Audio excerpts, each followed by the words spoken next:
Hey everyone, what is going on? Welcome back to another video from the channel, and today we're going to be talking about the 2020 presidential election results and comparing them to what I thought was going to happen over here and my future projections. So we're going to have to pull up yapms.com.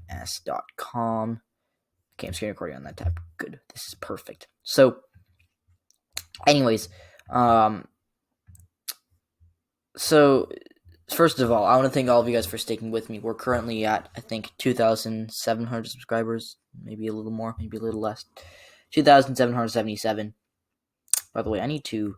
okay, good. I replied to quite a few... Okay. I know, I've been kind of lazy with my comments lately. I sent 13. Okay. Well... Gotta love those comments. So, anyways, going back to the election results. Right now, Joe Biden does remain on track to win the presidency. Now, I'm not going to guarantee he's going to win, but as of right now, I'm going to do my best to analyze and explain why. So, if you're a Biden supporter, you should be very happy about where the vote for Vice President Biden is. So, starting with the Clinton states from 2016, this will be a bit longer than my previous analysis. That was because I was going to be late for school, and I had to cut it off and rush the Senate. But we're go a little deeper, maybe a 15-minute video rather than a 7-minute one. I started with New Hampshire. I really thought the state had a chance to flip. Turns out I was wrong. Now, in my prediction, I had it as a lean Biden state. Donald Trump ended up losing it by, I think, 8%.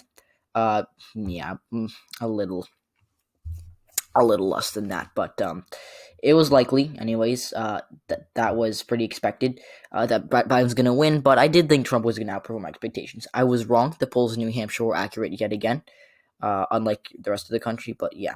Now, in the state of Maine, I was right that it was going to be likely for Biden. I said he was going to win by 10 or 11. He ended up winning by around, more like 8%. Now, he held Clinton states. Virginia is another Clinton state he held by about the same margin as I expected. I do think that it'll actually trend towards Biden a little bit. There are only a couple votes that remain to be counted, though. And, I was wrong. I underestimated Donald Trump in Virginia, so yeah. Now, going over to the state of Minnesota, this was a big one for Trump. You know, back in August, September, he really thought he had a chance of flipping it. He was spending a lot of time here, but unfortunately for him, it did not flip. It didn't really come close. It wasn't as nearly as close as it was on election night 2016, because he lost somewhat handily. He didn't lose by a landslide, but he underperformed my expectations. I said this state was going to be a 4 to 5% margin of victory for Joe Biden. It was bigger than that. He got a lot of the Obama coalition voters back on, and he ended up winning it by 7.2%, which is similar to what Obama won it by in 2012. Now, I'm not comparing Biden to Obama. By no means he is a weaker candidate than Obama, but he got some of these Obama voters back in Minnesota and expanded turnout, which is good for him. Now, in New Mexico, I don't think Colorado ever had a chance of flipping. Biden won by 13, so it's actually safe. So I had it as likely, I believe, yes. So, yeah. Now, New Mexico, I did predict that, let's see, well, if Biden won Colorado by 13 and you won, okay, so I did actually get, as of right now, it looks like I was right about New Mexico voting to the right of Colorado. Biden is ahead in New Mexico right now by basically 11%, a little less than that, but yeah. Now, Nevada is another really tight one. Right now, Joe Biden said by 0.9%. This is the only Clinton state that remains uncalled. It looks like it's going to actually, Joe Biden is going to expand his margin. I had this as a lean state. I said Biden was going to win by 3 to 4%. It's looking like I underestimated Trump a little bit here, but I'm still going to be pretty accurate in the state. It looks like he's ahead by 1% right now, and that lead is only going to expand. 85% of the expected vote is in. So, you know, that it looks pretty good for Joe Biden, and the fact that the remaining votes are mostly from Clark County, which is going to favor Biden, and a lot of these are absentee mail-in votes. So, yeah. Oregon, we're going to talk about that. But Biden actually outperformed my expectations. I had him winning by 15 to 16%. Actually, no. But he did a little better than I expected. So, Washington was another one he won fairly easily. Alaska has not been called, but only half the vote is in. That's going to definitely narrow up. But yeah, so now we're going to switch. I didn't want to do that. Now we're going to switch over to our swing states. Now, Arizona has. I'm actually debating the call in Arizona from Politico. Politico called Arizona for Biden. Fox News called Arizona for Biden. And AP called it for Biden, but Trump is narrowing the gap. Biden was ahead by 9 on election night. That's now down to 1.6%. So that's certainly very, very worrying for Joe Biden, worrisome rather. But 90% of the vote is in. I think he'll narrowly hold on, but I would not be surprised if this state does flip into Donald Trump's column. After all, he has a chance here, better than we originally thought, after seeing how much Biden was ahead by an election night. So Trump has basically a 1 in 3 chance of winning Arizona at this point in time. But Arizona does not look like it's going to matter too much. Now, if Trump can hold on to Pennsylvania and Georgia, which is unlikely that he holds both, then Arizona would come into play. But right now, it does not appear to be the make or break state for either candidate. Now, if Donald Trump loses Arizona, he's done. If Joe Biden loses Arizona, he has other paths. So, yeah. So now we're going to go on, move to the state of Texas, which I actually got that right now. At Lean Tossup on Twitter. I know you're not listening to this video, but they actually, they called me a fool. They actually made a lot of people made fun of me and said I was a Trump supporter, which, by the way, I'm not a Trump supporter. On Twitter, a lot of people said that. Because they were saying blue Texas. I said, no. Trump's going to win it by at least 5. He won it. Right now, it looks like he won it by 5.6%. That's exactly what I said. 5 to 6%. 5.6%. I could not have been more accurate in Texas. Now, I don't want to gloat about this too much, but I'm pretty happy with my predictions, the way they've gone so far in Texas, certainly. Kansas, that was basically, that was expected. Biden was going to lose Kansas by around 15. Montana, he got 40% of the vote, which is a win for him. Clinton did not come close to doing that. Now, in the state of Iowa, 8.2% margin of victory for Donald Trump in the state of Iowa. That makes sense to me. I said it was actually going to be lean, so I was wrong. I put it in the 5% Trump column, but I think we're going to see some narrowing up. Basically, all the votes are in, but it'll be a little blue shift towards Biden, but it certainly will not be enough to flip the state or come close to flipping it. So I think Iowa's gone for the Democrats at this point. I don't know how they managed to win the popular vote in the House elections in 2018, but blue Iowa is going to become increasingly nostalgic for a lot of Democrats because I truly believe that Barack Obama will be the last Democrat to carry the state of Iowa in a generation. Same thing with Ohio. The state looked promising for Joe Biden at the beginning. He lost it by the same margin. I think that's 8.2%. Yeah, he lost Iowa and Ohio by the exact same margins. Biden was leading for a lot of the night. And in fact, there was some rumor that I saw that CNN called Ohio for Biden, which makes no sense to me at all. But either way, Ohio did go to Donald Trump. And I really did not see him winning by this much. He won by, I think, how much did he win by in 2016? Quickly, let me pull this up. Okay, so Ohio, we're going to go to the state of Ohio. So Clinton lost the state by more than Joe Biden did. So, he improved on Clinton's margins a little bit. He got maybe a couple voters back on board, but really, I just do not. I think Ohio and Iowa are gone for a generation. I don't know how Sherrod Brown managed to get reelected in 2018 by such a big margin. He won by like 8%, 9%. So that's Ohio, though, does not look good for the Democrats for years to come. Indiana's not really a swing state, but to give you a quick look, Trump won easily by 16%. South Carolina, I did actually have a bet that Biden was gonna lose by more than 5% with my dad. He had Biden losing by less than 5, but still losing. Looks like that bet aged very well for me. Now, it's going to fall into the likely column. There are still a lot of votes outstanding. Now, not saying that this state has any chance of flipping or being realistically close, but it's going to fall into the likely column. Biden right now is behind, or I think it already is in the likely column, actually, because Biden is behind by 11.1, add the 5, so it's 11.6. So Biden improved on Hillary Clinton's numbers. Now, Florida was just an embarrassment for Joe Biden. I did call it going to Trump, but I didn't see this being this sweeping of a victory. I said that whoever was going to win the state was going to win by like 0.2%.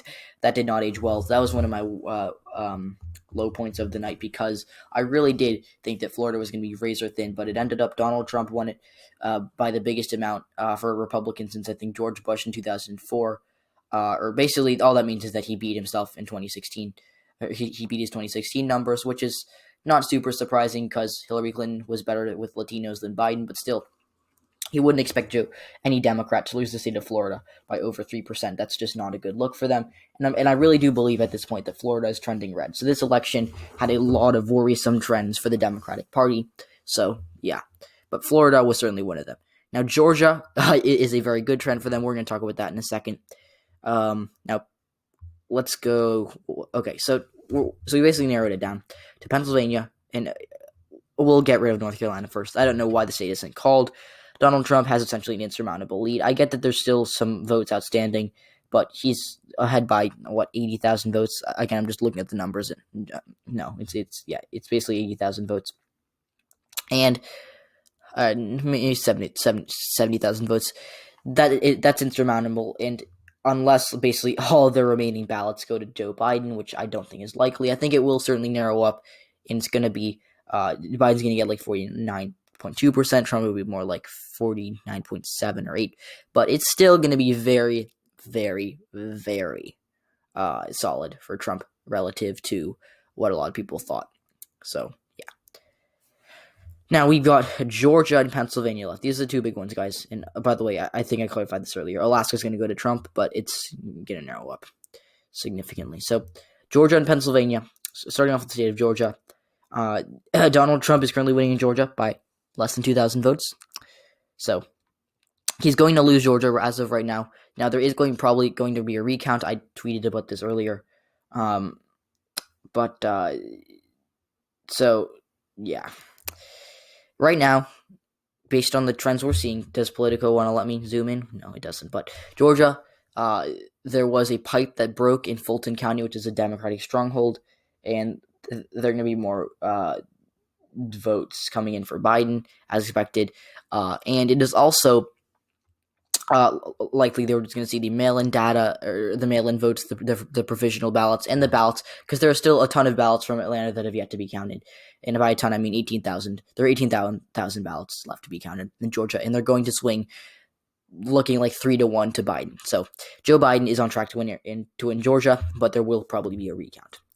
And I don't think that'll change anything. I do think right now that, surprisingly, I did not think I'd be saying this. I said this was a lean Trump state, which means it was, close, but not as close as I thought.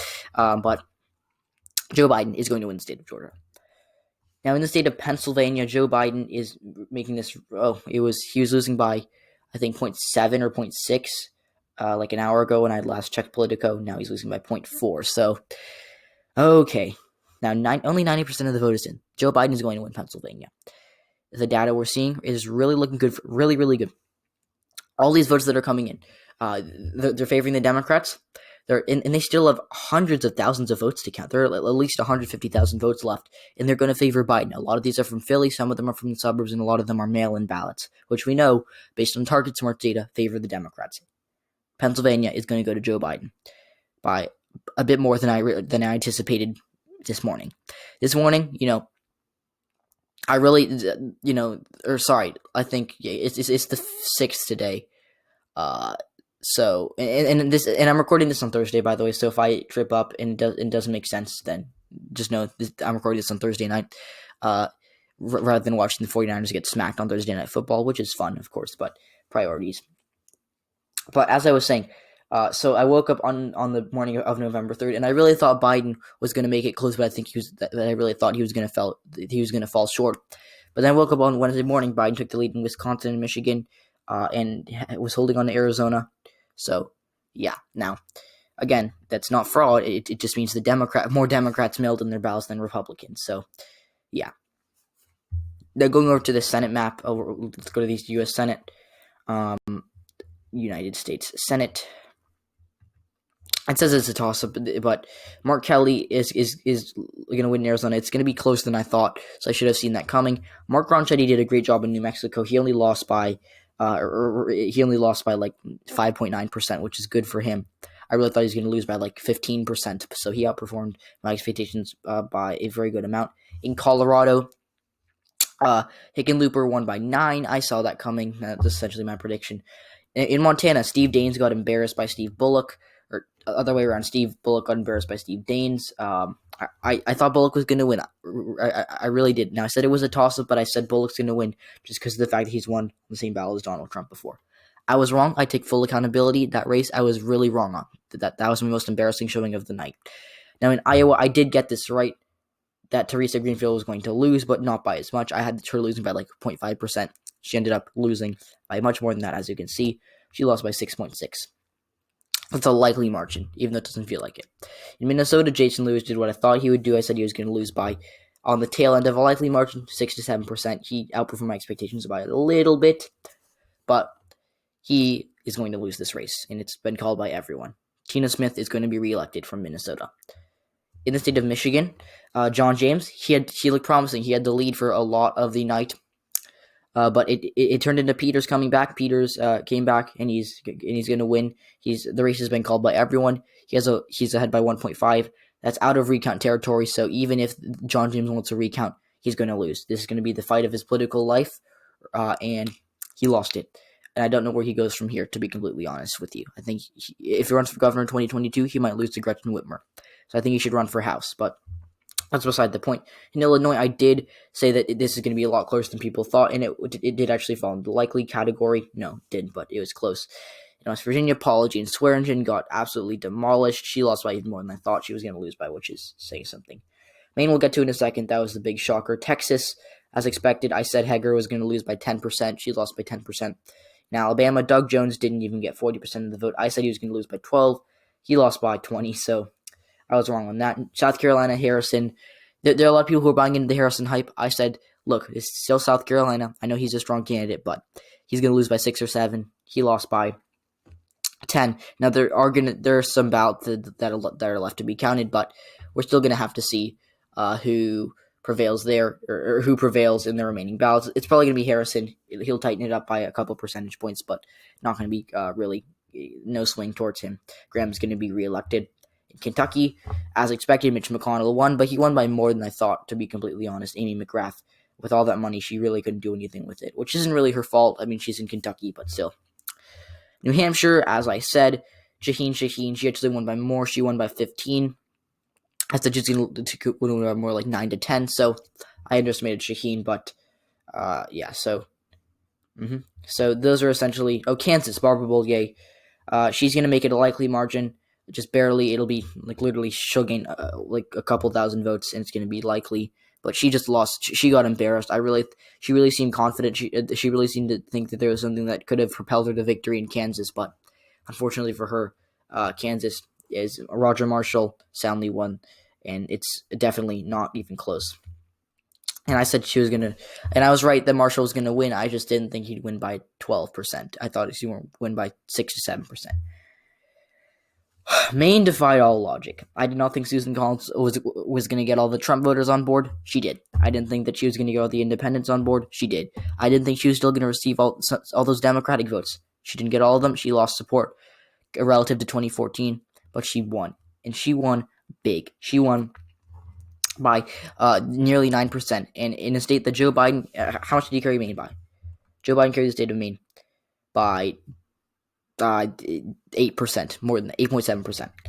So she got a lot of split ticket voters, and that helped her out, and she won big. So Susan Collins is going to be reelected to the United States Senate. Now in Georgia, and I forgot about North Carolina and Georgia. North Carolina, Tom Tillis, he won. I didn't see that coming. I mean, I kind of saw it coming. I said there was a chance. I said there was like a 40% chance he was going to win, but Cal Cunningham, maybe that scandal did kill him after all. Maybe the polls just didn't reflect that.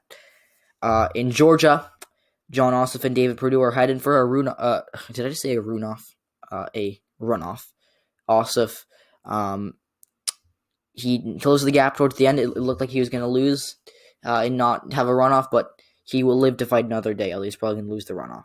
And the Georgia special is going to be a runoff between Kelly Loeffler and Doug Collins. So I can end this video right now, but current projections, Democrats are going to get 48 seats, and the Republicans are at guaranteed to be 50. They haven't called North Carolina and Alaska. Those are both going to go red, barring a gross upset, and I know the numbers look lopsided right now. They're going to narrow up, but right now, really, I do think that Alaska is going to stay red by 7%, something like that. And in both Georgia's elections, I just don't see the Democrats being able to have high enough turnout. They're horrible at turnout, especially in Georgia, but they're probably going to win the presidential election here. Maybe they can do it. So 48 to 52 Democrats. This was a disappointing night for them overall, but they're still probably going to win the presidential race. So they almost choked, but they come back. So thanks for watching, guys. Like and subscribe. By the way, I should actually. I don't even know why I had YPMS open. I've been refreshing this tab constantly to check on Georgia and Arizona. I feel like they stopped counting votes. Yeah, Pennsylvania's getting really close. So Pennsylvania's going to flip blue. So no margin. We're just going to fill this map out. Georgia's going to actually, you know what? For the sake of argument, let's just put Arizona as red, just so I can be conservative because I want to give one of these states to Donald Trump. So Georgia's going to go blue, though. And, who would have thought that Georgia would be blue, but North Carolina wouldn't? So that's weird. But 243, no, wrong district, electoral votes for Trump, if I'm not wrong. And then we're going to have to fill out these remaining states for Joe Biden. So Georgia, just in a sea of red, Georgia's chilling out there. So, whoa, I'm forgetting about New York. I don't know how I forgot that. But 295 for Joe Biden, 243 for the Republicans, or for Donald Trump. Thanks for watching. See you all tomorrow. Like and subscribe. Follow everything. Twitter, Discord.